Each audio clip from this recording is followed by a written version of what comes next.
Hello and welcome to First Secrets. Are you using Google Trends? If you are not using it, you are missing a lot. If you are a content creator or a product seller or service provider, then you need to use Google Trends. And the Google Trends is the best free tool that helps you in order to understand what the world is looking for at a certain time and location.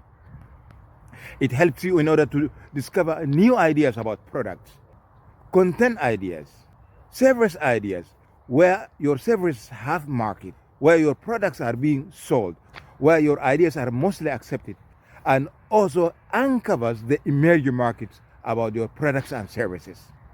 In order to benefit from the Google Trends, go to trends.google.com and enter into Trends Now or Trending Now, that tab.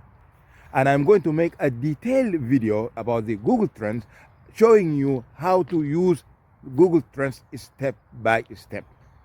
If you find value of this video, don't forget to like it and also share it with your friends and family members. And if you are new to this channel, don't forget to subscribe.